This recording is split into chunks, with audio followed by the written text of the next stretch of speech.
Hai adik-adik, kali ini kita akan belajar latihan soal pendidikan Pancasila kelas 4 Kurikulum Merdeka.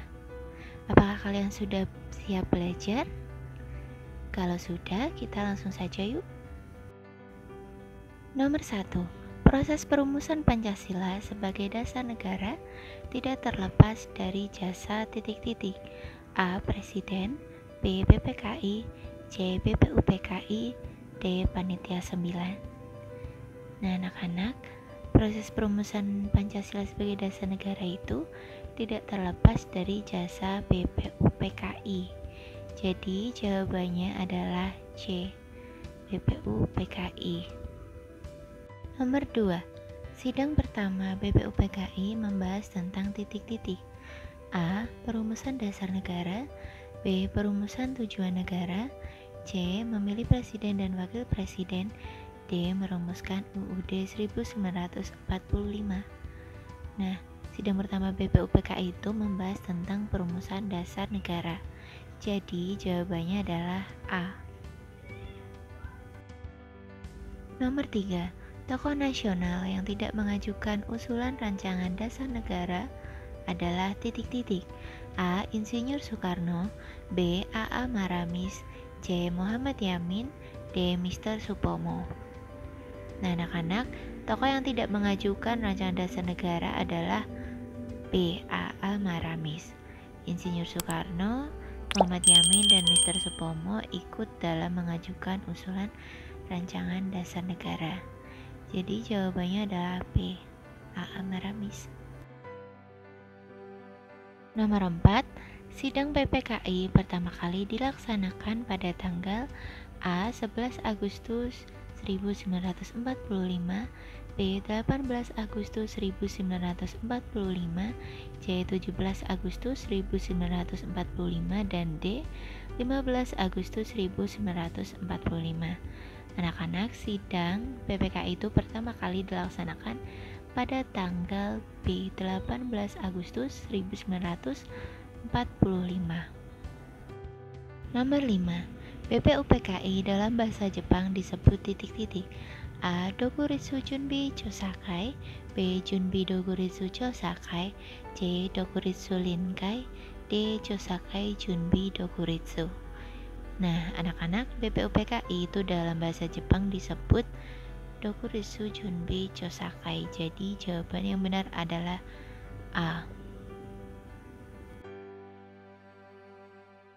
Nomor 6. Berikut nilai-nilai yang tertuang dalam Pancasila kecuali titik-titik.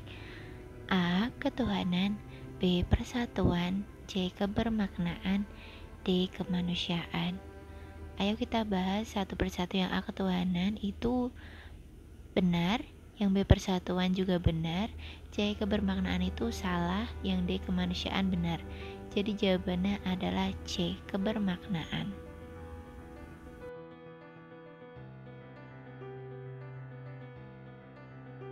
Nomor 7. Nilai yang terkandung dalam sila kelima Pancasila adalah titik-titik.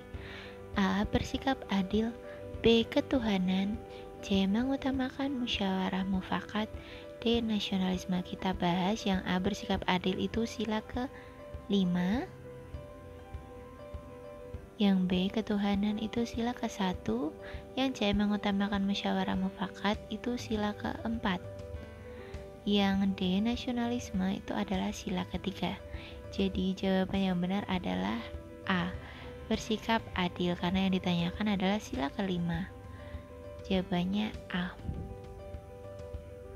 Nomor 8. Tanggal 1 Juni kita peringati sebagai hari titik-titik. A. Dasar negara, B. Lahirnya Pancasila, C. Sahnya UUD 1945, D. Kesaktian Pancasila. Nah, tanggal 1 Juni itu kita peringati sebagai hari kesaktian Pancasila. Jawabannya D. Nomor 9. Dalam musyawarah harus mementingkan kepentingan titik-titik. A. Ketua, B. Bersama, C. Anggota, D. Pribadi. Nah, anak-anak, kalau dalam musyawarah itu harus mementingkan kepentingan siapa? Kita bahas yang A. Ketua itu salah, Yang B bersama itu benar, yang C anggota salah, yang D pribadi salah. Jadi jawabannya adalah B bersama. Dalam musyawarah itu harus mementingkan kepentingan bersama, bukan kepentingan ketua, anggota maupun pribadi. Nomor 10, contoh kewajiban di rumah adalah titik-titik. A. Mendapatkan kasih sayang. B. Mendapatkan perlindungan. C. Menghormati orang tua. D. Menerima uang saku. Anak-anak perlu diingat, kewajiban itu adalah sesuatu yang wajib kita lakukan atau harus kita lakukan. Kita bahas satu persatu ya. Yang A. Mendapatkan kasih sayang itu salah. Ini adalah hak, bukan kewajiban. Yang B. Mendapatkan perlindungan juga salah. Ini hak. Yang C. Menghormati orang tua itu benar. Ini kewajiban. Yang D. Menerima uang saku itu juga hak anak. Jadi jawaban yang benar adalah C. Menghormati orang tua. Nah,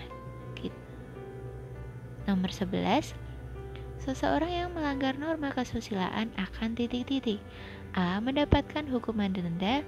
B. Mendapatkan hukuman penjara. C. Dikucilkan masyarakat. D. Merasakan penyesalan. Nah, kita bahas satu persatu. Yang A. Mendapatkan hukuman denda itu adalah norma hukum. Yang B. Mendapatkan hukuman penjara itu juga norma hukum. Yang C. Dikucilkan masyarakat itu adalah norma kesopanan.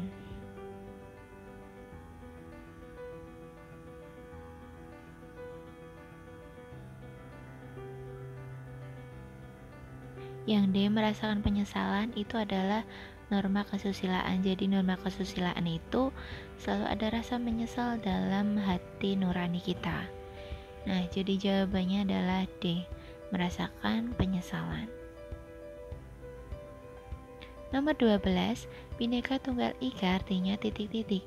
A. Berbeda tetapi sama. B. Berbeda dalam persamaan. C. Berbeda-beda tetapi tetap satu. D. Sama namun berbeda-beda. Jawabannya adalah C. Berbeda-beda tetapi tetap satu jua. Nomor 13, serimpi, kecak, saman, piring adalah nama titik-titik. A. Lagu daerah. B. Bahasa daerah. C. Tarian daerah. D. Alat musik. Nah, ini adalah nama tarian daerah. Jawabannya C.